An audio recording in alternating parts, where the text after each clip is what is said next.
Dubrika is 50 kilometers from Conakry, just on the outskirts of the Guinean capital. This prefecture of nearly 330,000 inhabitants, just like the rest of Guinea, is slowly recovering from the first Ebola epidemic in 2013 that affected West African countries, Sierra Leone, Liberia, and Guinea. The crisis has claimed more than 11,000 lives in the three affected countries. It also highlighted the weaknesses in health systems, reducing the confidence of patients in these health facilities. At the Prefectural Hospital of Dubrika, one of the priorities of the post-Ebola recovery was to restore that confidence, raising the quality of services, including those for maternal and neonatal health, with technical and financial support from the UNFPA, the United Nations Fund for Population. Il y a eu, heureusement et malheureusement à la fois, l'arrivée d'Ebola. This has been done to support the hospital, and it was the reason why we have set in place enough resources and means to improve the working conditions. Therefore, we now possess an ambulance, and we stayed a long time without having one, but today we have one in good condition. We also have the training of trainees because we have noticed some gaps in various sectors, such as hygiene, family planning, the care of women victims of violence, free cesarean deliveries, which became effective thanks to the support. The previous team did not have proper training. For the care of women victims of violence, we have received some kits. We have a kit called Dignity Kit, and we have the Kit 3, which has a lot of components to help us reach our objectives. For example, HIV/AIDS prevention, and for the prevention of other infectious diseases and unwanted pregnancies. Il y a aussi la prévention des grossesses indésirées, etc. From the beginning of my 9th pregnancy, I started attending health centers for prenatal care, where I received several treatments, including vaccinations, pills, and several tips. When the labor began, I went to the prefectural hospital. Given my complications, doctors sent me directly to the surgery block for a cesarean. I am very happy to carry out my pregnancy today without paying anything. Beyond the free cesarean sections, family planning, and the provision of contraceptives, the hospital is supplied with medicines and other equipment. It was also equipped with a support service for gender-based violence to fight against practices that harm women and girls, who represent 52% of the population. In a country where 63% of girls marry before the age of 18 and where 26% of adolescents between 15 and 19 are already mothers, the demographic issue remains at the heart of any development program. UNFPA contributes to end practices such as forced marriage, child labor, female genital mutilation, rape of minors, and other practices that affect the health and rights of girls. Que ce soit un peu l'éducation de la fille, les garder à l'école pour retarder. We must keep girls at school for their education, delay pregnancies, delay early marriages, and give them a chance to complete their education and to be important actors in the construction for a better Africa. And it is also all the other challenges that which are quite significant facts in this sub-region, whether it is the phenomenon of female circumcision, violence based on gender, or simply forced marriages, and better yet, the general tendency to treat the girl differently than the boy. So we can say that the future of Africa depends heavily on the care with which we will deal with girls, the respect that we will give to girls, and generally how to make sure that every girl, regardless of where she is in Africa, could have the chance to experience life fully and help build a strong Africa. The girls of today are the women of tomorrow.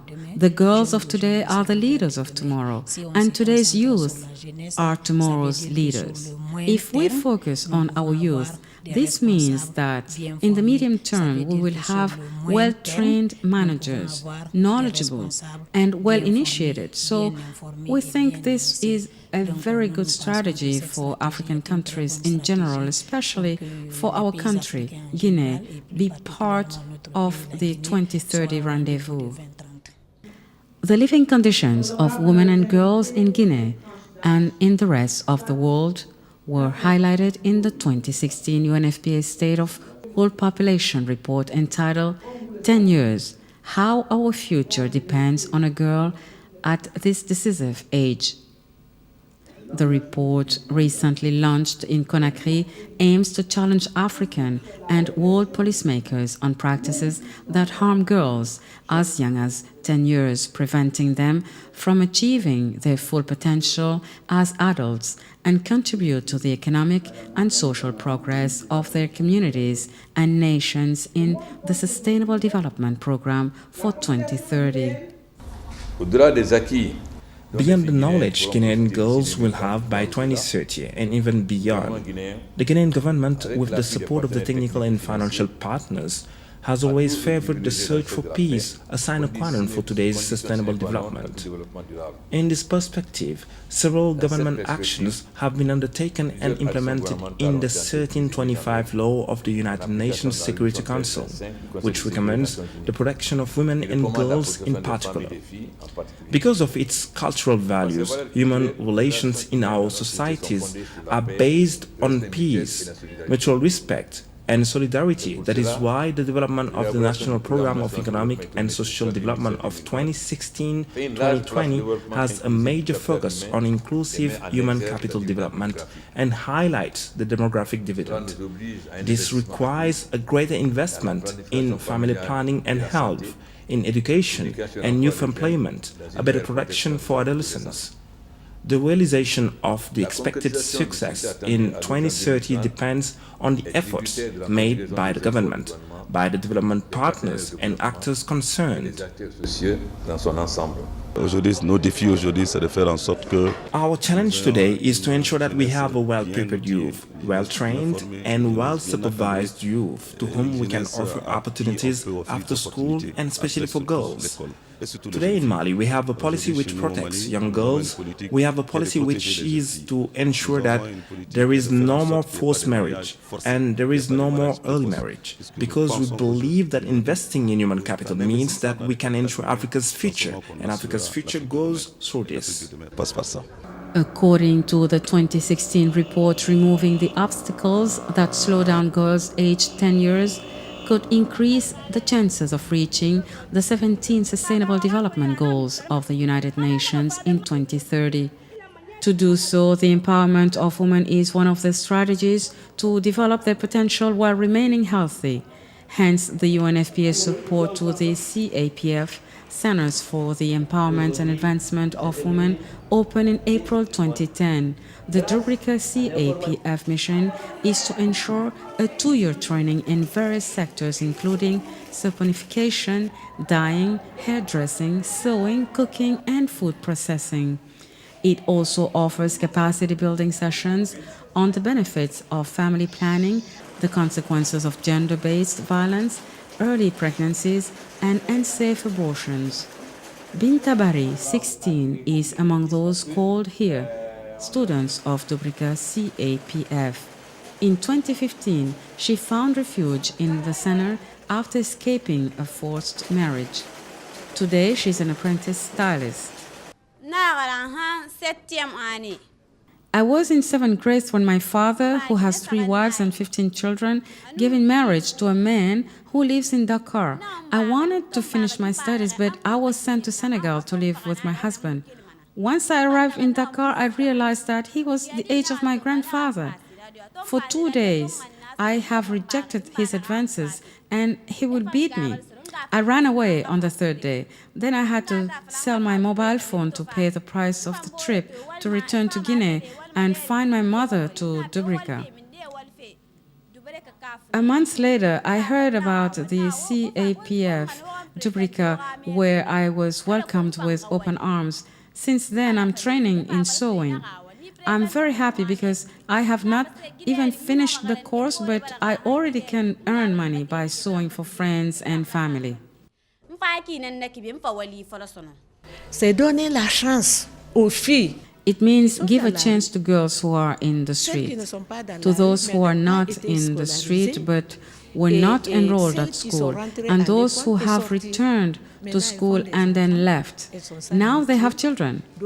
They are without a job. Others have lost their parents. Others are from unfavorable family and are struggling to meet their needs. So this center was created to recover those children so they can become female role models in the future, because when a woman wants, a woman can. Dans l'avenir. Parce que quand la femme veut, elle peut. Beyond these interventions, UNFPA works closely with the Guinean Ministry of Youth to develop the full potential of youth. The UN organization accompanied thus the ministry in the establishment of youth centers in all municipalities of Guinea. Nous pensons donc que ce rapport 2016 sur l'état de la population mondiale, we believe that this 2016 report on the state of the world population will remain the main witness, the main referral document, which will enable us to measure the progress in all levels on issues of population and development regarding the Millennium Development. En ce qui concerne les objectifs de développement du millénaire. Donc c'est vraiment un repère, ce qu'on appelle en anglais un baseline. This is really a landmark, a baseline, and everything we will accomplish, we must see the results in every girl who is 10 years old today. This is the symbolic aspect. Second aspect is that we are doing it on the eve of the two African Union summits, and it talks a little bit about the demographic dividend. And as we keep saying when we talk about investing in youth, the most strategic investment is in girls and youngsters.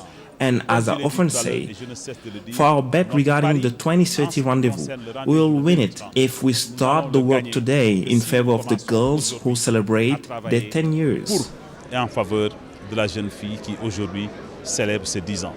With the approach of the next summit of heads of state and government of the African Union scheduled in Addis Ababa in January 2017, launching in Conakry, the 2016 UNFPA State of World Population Report marks the first step to accelerate investment in the fields of education, health, economic growth and environment to change the appearance of the world in 15 years.